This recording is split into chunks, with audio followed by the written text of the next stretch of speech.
Hi, Dav here, and today we have a new episode in the Art Review series. And today we'll be checking out the work of Gavin Manners. Now, I did find this guy via Pinterest, and I think it was one of these drawings, these mecha drawings. So he does have other work here, so you can check it out. But I am more interested in his drawings because they're impressive to me, and I do 2D. That's kind of my main interest. So let me just open some of them in a new tab so we can like zoom in. Oh, let me see this. Is there more? Oh, there is. And I'm really happy when they show or share their big, like the full resolution stuff, because it's nice to be able to zoom in and see, especially for stuff like this. If you're showing a lot of details, I'd want to be able to actually see them up close, because it's kind of a waste. I mean, it's good if you're just showing off like silhouette designs and stuff like that, but wait, is that it? Is that one image only? Oh, it is. So let me just fix that.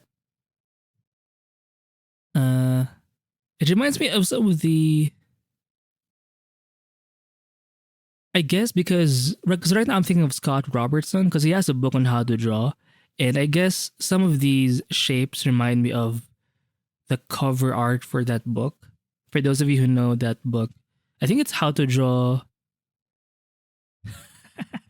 It's basically in the cover art. It's a vehicle with like wheels, and I think it's designed for like space or something, kind of like these ones. So if you do zoom in, there's a bit of grit, I guess, with their brush, so it does look more like a pencil drawing.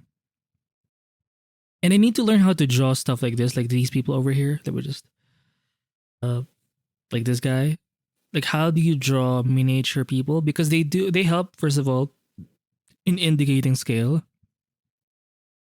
and it also adds some life to your stuff. For example, whenever you do like vehicle designs or even environment designs, if you don't have anyone there, it's kind of barren and boring.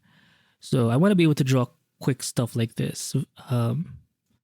But I've realized just trying it out, it is kind of hard for me. So I need to learn how to draw like the thumbnail version of human beings. The very intricate stuff here. These wheels are a lot more they have teeth in them, so clearly they're more for rougher environments. This one, I'm not even sure if it's like just because it's unfinished or maybe it's for like an interior kind of vehicle, right? Inside the space station or something like that. Not meant to be on the outside, but who knows? Yeah. Really cool stuff here. And it looks like the wheels sort of fold where they can sort of bend and like they adapt to the environment, I guess. That this one's more like fixed. This one is a lot more just looking at the wheel designs and the legs. This one's a lot more like for these ones, the top right and the lower left, they can adapt, I guess, to the terrain. Here we have some vehicle designs, right?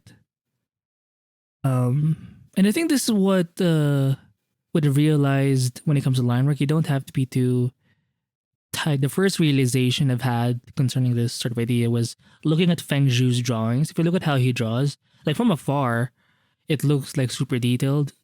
I mean, there is detail here, but when you zoom in, it's not super tight. And I think that gives you, I guess, a little more confidence, especially for the sketchy type. You don't have to be so freaking tight with it. And I think the only issue you really have is clarity. Even if your lines are shaky, for as long as it's clear, like you know what that thing kind of is, and you can render it to indicate like the material or something, then you're pretty much good. Yeah. They look like whales or fish. So maybe that's the inspiration here. Maybe they're aquatic vehicles. Looks like it anyway, just based on the forms of it. Like it's supposed to go with the flow of water, maybe. They're kind of like submarines, perhaps. Or maybe they're in space, but the inspiration is still like aquatic.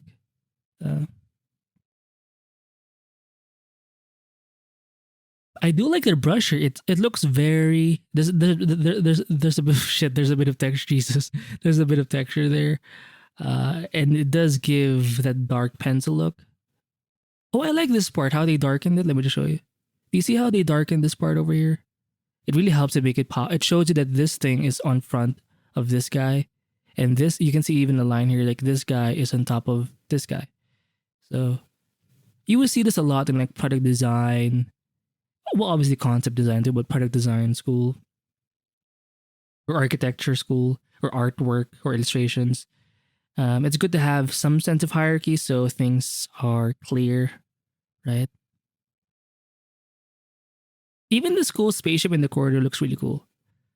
And look at how the black areas are very minimal. It's like this one is like kind of dispersed in different areas. It's like 5% of the entire thing. Um, and I think this is a good range because you don't want it to be fully black because maybe it can be seen as trying to hide details, but here you can tell it's more of a shadow thing, right? And it just adds a bit of weight because if there is no like black stuff like this, it looks kind of empty. For example, for this very simple thumbnail sketch above, again, it's like less than 5% of the whole thing, like these black spots. I think it helps. Pretty cool. The designs are very interesting too. Cool. Oh yeah, check out John Wallenberto because I do know I reference him a lot for like mecha stuff, like his Jaeger robot designs.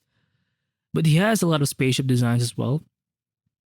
Sparth is a big guy who likes to, or is into like spaceship stuff as well. And he knows how to do, where is it? Like this thing with the people. Like he knows how to draw quickly human figures in scale. And it just adds a bit of life. It doesn't even have to be many. It can be just like one guy or two guys. It just makes it look more like someone's there. Anyway. So we have a few more ship designs here, right? Look at that. Like whenever you watch movies or games, like there are people who design stuff like this. Like they will really go into a detail when it comes to these sorts of things. And you may not notice it in first glance, but without them, all of those details combined, you're not gonna have. It's not gonna be as convincing. So I do appreciate the work that goes into these sorts of things. And if you're into stuff like this, there are people who draw or do this for a living. If you're into mechs, vehicles, even clothing, like costume design, fashion design, like there is a place for you. So before you can even go there, I think it's just better to sort of be honest with yourself and just do the thing that comes a little more easy to you, that you're way more interested in. And I think you can build a career off of that. Because it does show, right, in your work, in your portfolio. Ooh, I'm not sure what these are, but based on the wheels, I think they're not.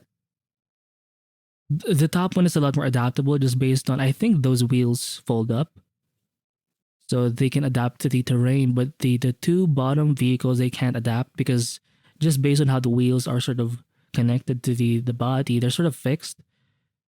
So they have to be in more stable environments. So yeah. But the thing is, for this one, the wheels are smooth. So maybe it's more of like a transport vehicle that can raise itself, maybe. That's what I'm saying based on this design.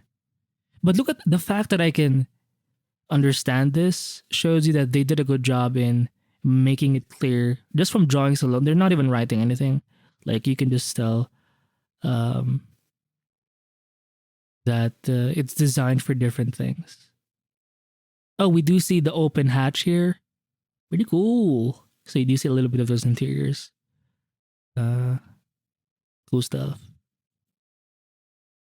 Wow, now this one does have some color. This is badass because they're sort of doing a like an exploded version of it. So showing you the engine. Um,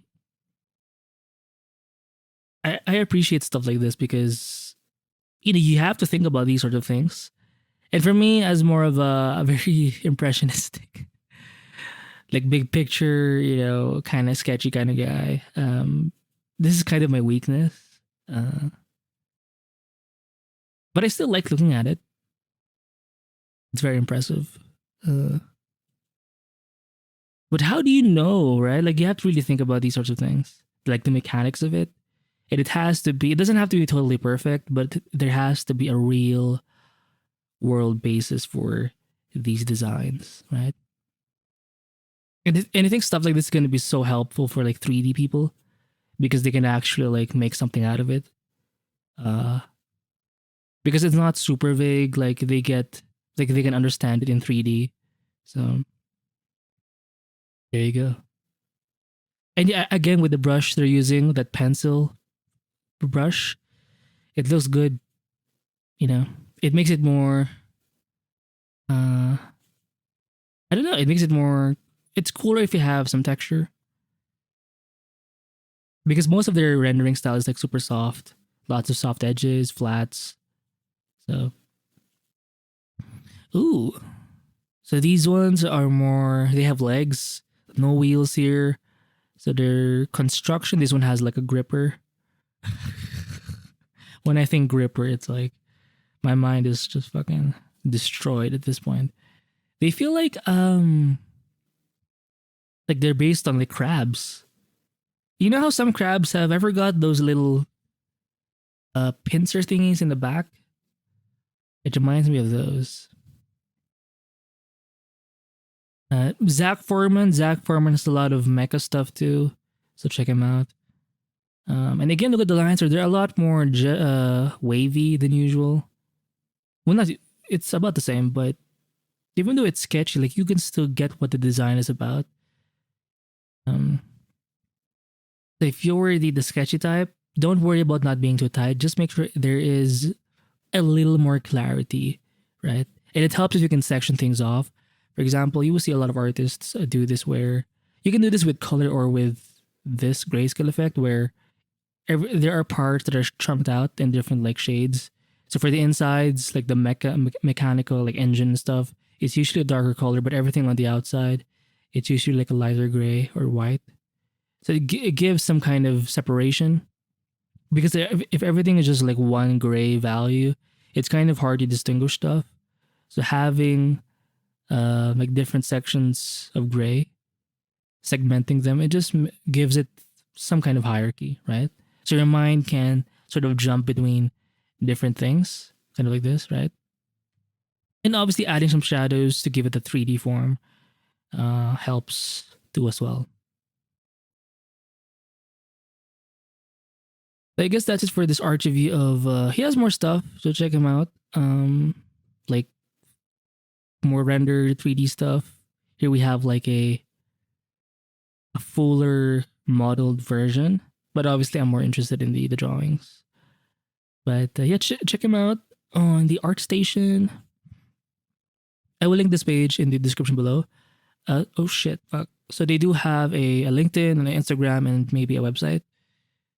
And a Gumroad, so maybe they have some courses or some quick tutorials or something. And yeah, I'll see you in the next episode. Bye.